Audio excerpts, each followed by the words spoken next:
Hey everybody, this is Alicia, also known as AVP. So it's me and my husband. Yes, that's right. You heard right. Hello, I'm Jack is your now my husband. husband. Yes. We got married almost 2 weeks ago. Mhm. So yes. April 15th. Yes, April 15th. It was a beautiful, beautiful wedding.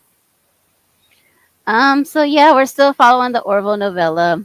We are finally going to get the Orville crew in this episode. Sort of. Sort of.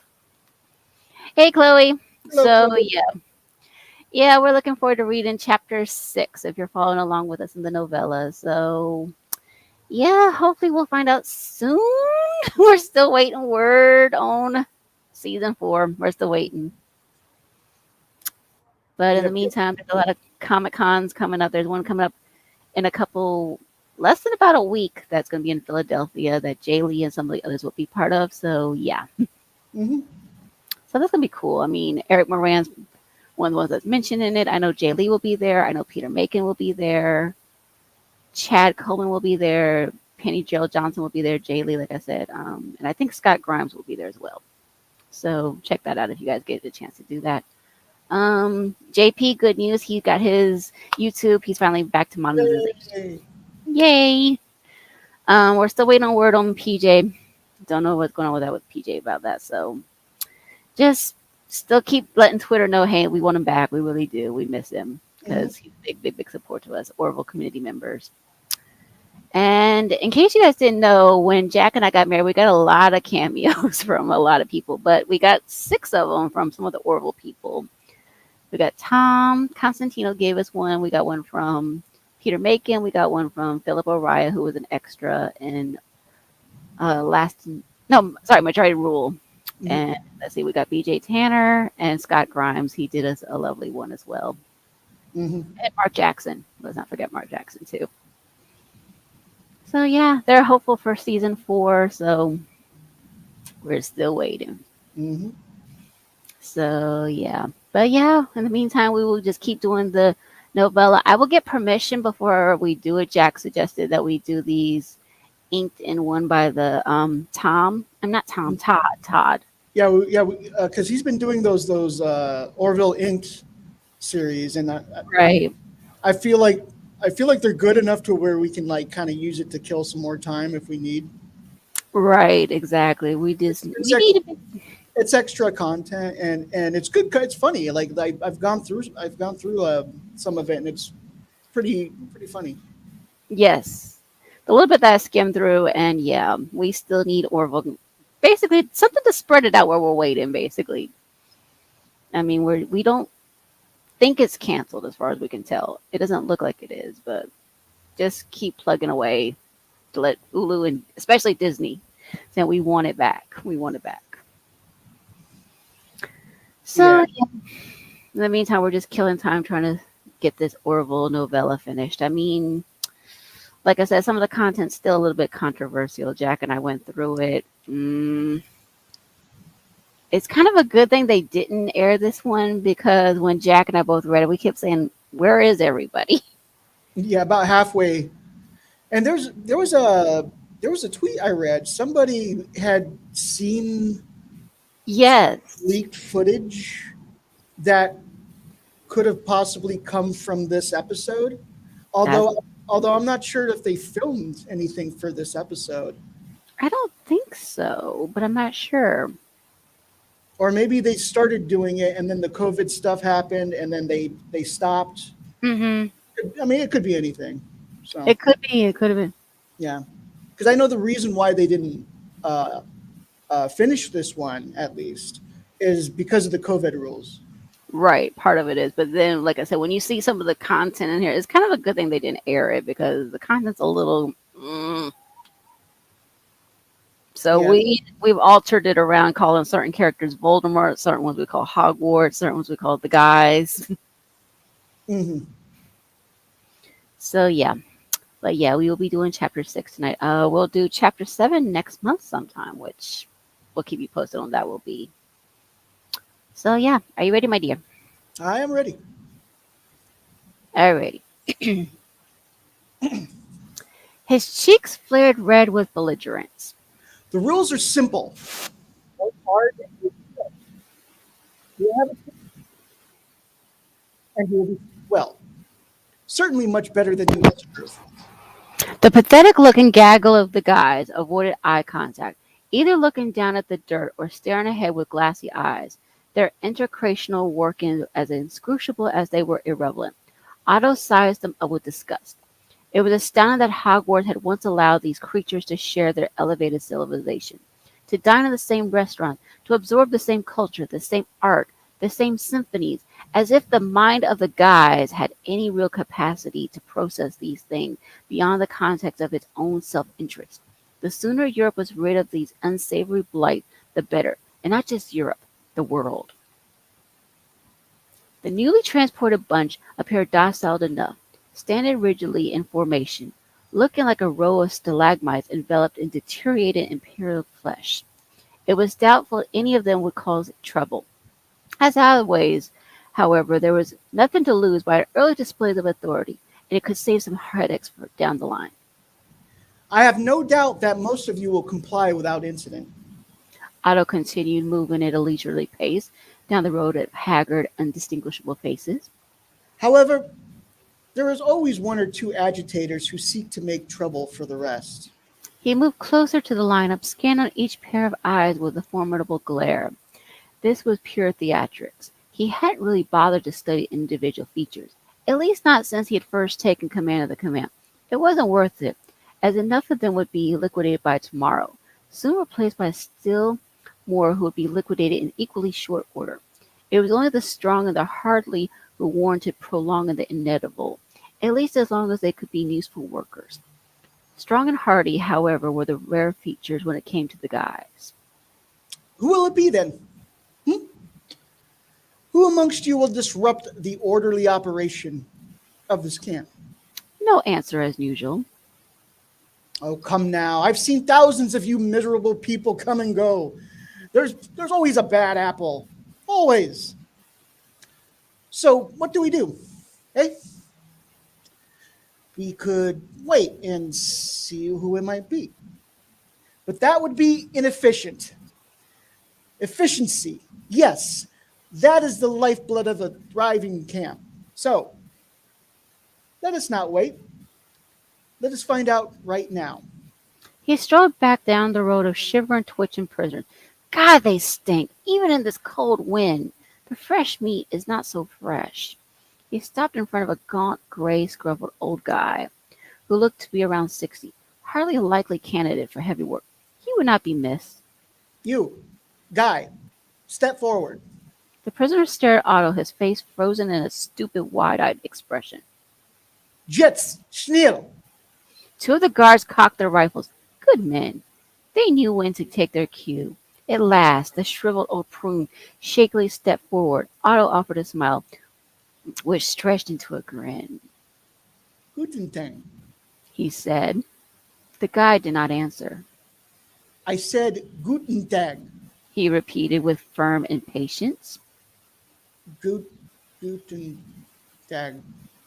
The guy responded, his voice a frail whisper. Are you having a good day? Yes, sir. Do you like it here? Yes, sir. Otto threw his head back, emitting a harsh belly laugh. Are you blind and stupid, Guy? You're a prisoner in a bloody labor camp. How could you possibly like it here? How dare you lie to me? It looked for a moment as if the guy might speak, but it was just the chattering of his teeth and the bitter wind, no doubt amplified by fear. I ask again, Otto snapped. do you like it here? No. No, sir. Of course not. You hate it. You wish you could be anywhere else. And you hate me, don't you now? Be truthful. Yes, sir. Yes, you do. You hate me because I am your master. You think I'm a son of a bitch. Tell me so. The guy feebly extended his open palms in a gesture of supplication.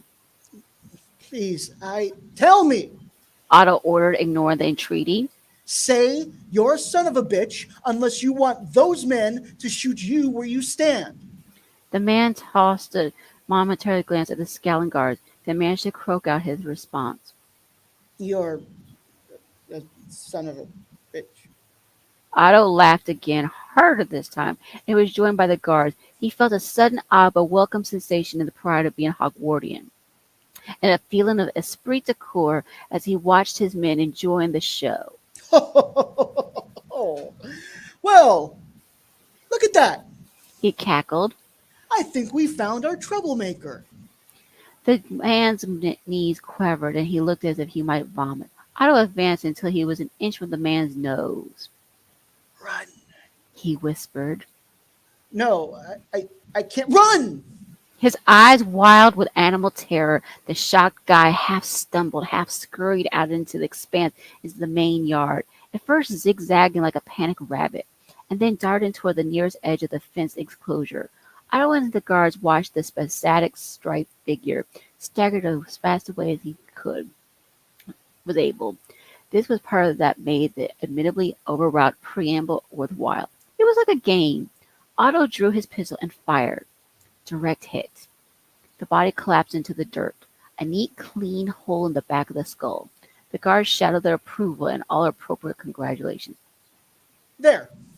Otto smiled triumphantly, turning back to face the rest of the prisoners.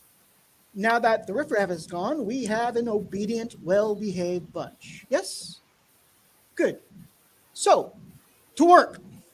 The guys just stared in dumbfounded horror at the crumpled remains. One of them was involuntarily urinating. Otto fired his pistol into the air. To work. They all scattered in random directions, each grasping for the nearest shovel, pickaxe, or other implement to avoid being the next to receive a fatal injection of lead. As it occurred to Otto, he very much felt like a cigarette. An Führer, whose name he could not remember, approached with a folded slip of paper. Commandant, The man said. a message for you from the office of Reichsfuhrer Himmler. Otto felt his stomach lurch, and the ground beneath his feet seemed to sway, as if he were the deck of a sailing ship. Himmler! The shock was such that the message may as well have come from Voldemort himself. Otto snatched the telegram from the subordinate, feeling a volatile mixture of excitement and panic, not unlike his first visit to Führer, where he had received the thrilling news of this very posting. He opened it and read it. If his stomach had lurched before, it now felt it was an tempting and twisted arm stand dive. Despite the cold of the raw morning, he instantly began to sweat as he read. 2 selected representatives from the International Committee of the Red Cross will be arriving in 10 days to tour and inspect the facility, as approved by the Office of the Russian Führer. Please make all appropriate preparations and arrangements. Otto gasped dumbly at the printed letters. He rolled to face the Führer, fixing his with a glare that demanded answer. The Red Cross? Here? Has he gone completely mad? The Führer, of course, was merely the messenger, and hardly equipped to shed light. I don't know, Herr Commandant. They could have been granted access to Dersenstadt, so perhaps this is not Dersenstadt. The other officer cut short his speculation. Yes, Herr Commandant. Shib, Muttered Otto. Accessibility meant vulnerability. He knew the right had an interest and projected the outward image of the humane treatment when it came to the guys, which was why they had permitted a rare inspection tour by members of the International Red Cross at Dersenstadt.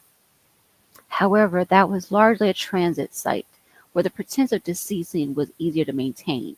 Most of its prisoners were dispatched to their deaths in the other camps, which meant that there was no liquidation facilities to conceal. But perhaps with every prisoner working around the clock. very well. Send a response. Tell the Office of Reichsfuhrer to rest assured we will be more than prepared. Yes, Commandant. It was time to show those wretched guys what hard work really was. The car pulled into a roundabout driveway of the stately commandant's residence. Otto admired the clean, hard lines of the stone work and the sleek, high windows above the main entryway. Alice had initially found the structure cold and forbidding, but he had given her wide creative latitude to transform the interior to better suit her taste. The result was a warm, plush, inviting atmosphere, adorned with fresh flowers daily, and a myriad of sweet smells that advertised the gustatory delights awaiting him each evening.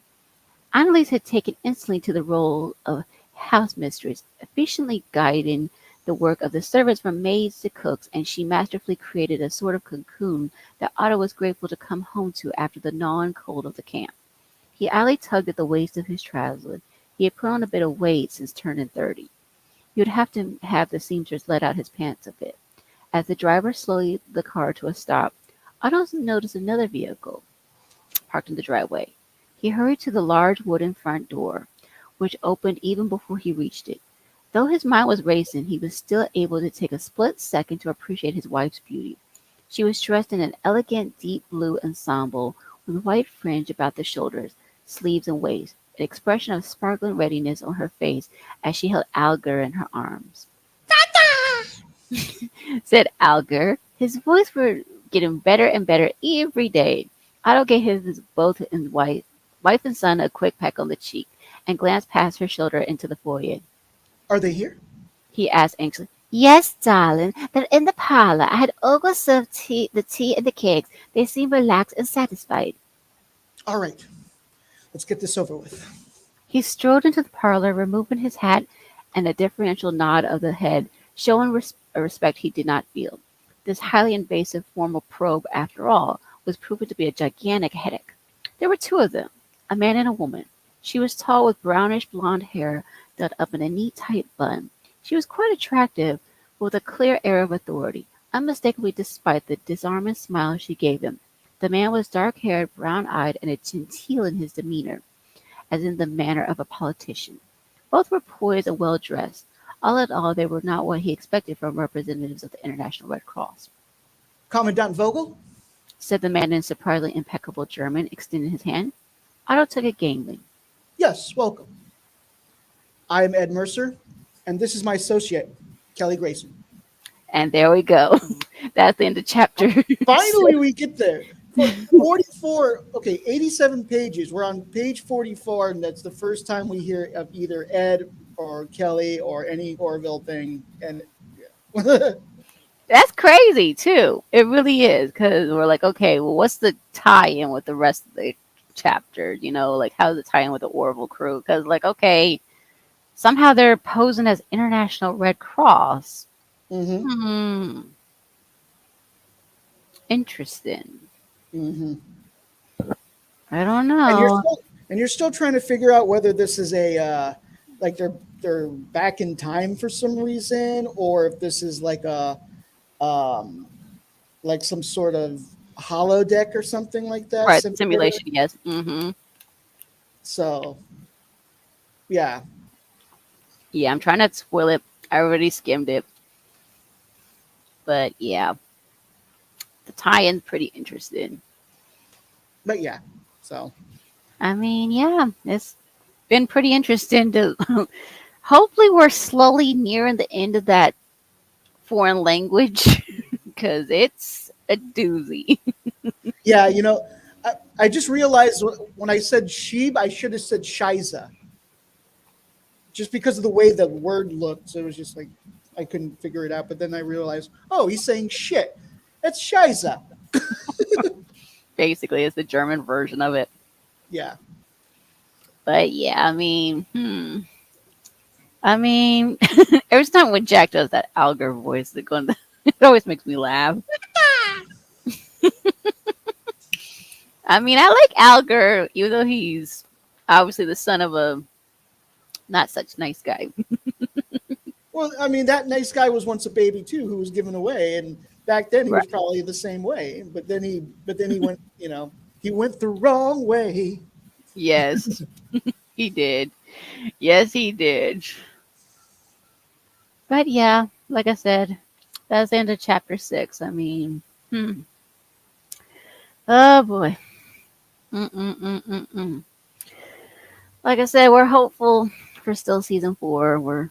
Like I said, Mhm. we're just trying to stretch it out. We really, really are. I mean,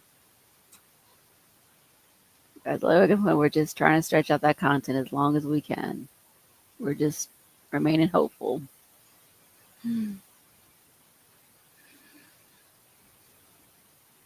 So yeah, anything else you want to say, my dear, before we wrap up? I think we're done here. All right, everybody. Well, thank you all for tuning in. If you're going to catch the replay, basically, like I said, we read the novella 1 chapter per month. and we just alter some of the wording. Hmm. We don't want any problems. We really, really don't. There's enough problems out there in the world as it Right. is. Yeah. Thank you, Jeff B. Congrats again, you Thank you, two. Jeff B. Thank you. Yes, right now married life is good. I mean, for 2 weeks, almost 2 weeks, it's been good. The only drawback right now is the separation, but that's Yeah. a temporary thing. That's a temporary thing. That's the only drawback. But we'll make it work. We make it work. We will make it work indeed. Because someday we will be on the same streams. Hmm. Instead of having to be separated. I mean, yeah, like I said, when we practiced it, I think we still did it on separate laptops, but we were still right beside each other practicing to make sure we had it right. Hmm. But yeah, I think that's everything. So yeah, I think we will wrap up now. Oh, So and please, Disney also renew. What were you saying, my dear? renew the Orville. Indeed, we do need it renewed. We do. We miss it. We need to get that. Come on, Disney, get it together Hmm. because we really, really want it back. So yeah. Alrighty. Good night, everyone. All right. Good night.